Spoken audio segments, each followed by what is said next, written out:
नमस्कार दोस्तों, स्वागत है आपका शिव कृपाल शर्मा यूट्यूब स्टोरी चैनल में। दोस्तों, आज हम आपको बताएंगे आचार्य चाणक्य नीति के वो महत्वपूर्ण उपदेश जो आपके लिए अत्यंत आवश्यक है।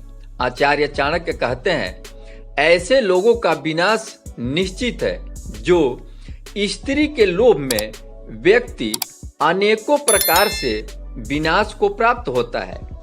एक बार नागिन का डसा हुआ जीवित बच सकता है, परंतु स्त्री का डसा हुआ पूर्णतः विनाश को प्राप्त होता है। जो भी व्यक्ति स्त्री के लोभ में आएगा, उन सभी का विनाश निश्चित है। किसी भी इंसान का पतन उस समय शुरू हो जाता है जब वो अपनों को गिराने की सलाह गैरों से लेना शुरू कर देता है।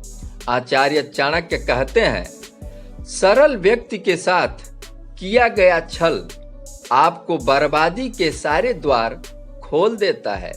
चाहे आप कितने ही बड़े शतरंज के खिलाड़ी ही क्यों न हो, इस धरती पर कर्मों की चपेट से ना तो कोई बचा है और ना ही बचेगा। आचार्य चाणक्य कहते हैं कि जब अत्याचारों को मुस्कुराकर सहा जाता है तो उस इंसान का बदला भगवान स्वयं ही लेता है। इसलिए हर परिस्थिति में मुस्कुराना नहीं छोड़ना चाहिए।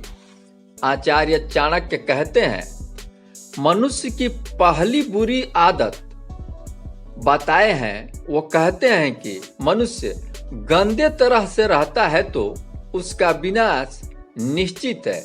जो लोग गंदे रहते हैं और साफ कपड़े नहीं पहनते हैं, ऐसे लोग सदैव ही दरिद्र रहते हैं। उनके जीवन में कभी भी कुछ प्राप्त नहीं होता है। जो स्त्री दूसरों के घर में रहती है और जिस राजा के मंत्री अच्छे नहीं होते हैं, वे जल्दी ही उनका विनाश हो जाता है।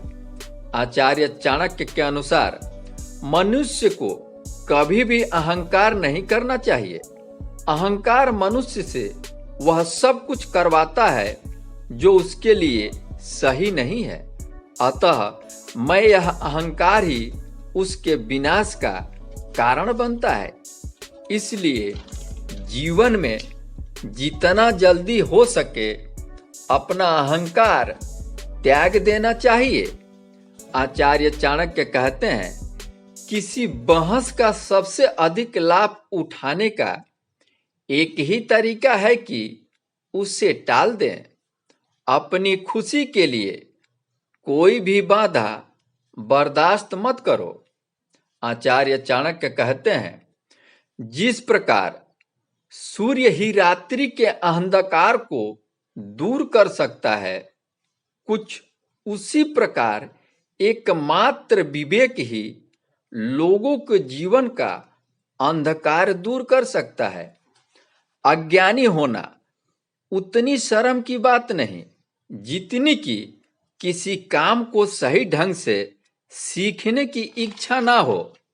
आचार्य चाणक्य कहते हैं, भाग्य केवल संयोग पर निर्भर नहीं होता, बल्कि हम उसे अपने लिए चुनते हैं। वह इंतजार करने की नहीं, बल्कि हासिल करने की चीज है।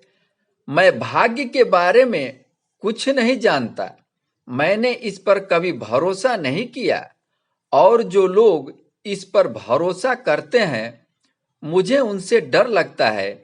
मेरे लिए भाग्य का मतलब है कड़ी मेहनत और अवसर की पहचान।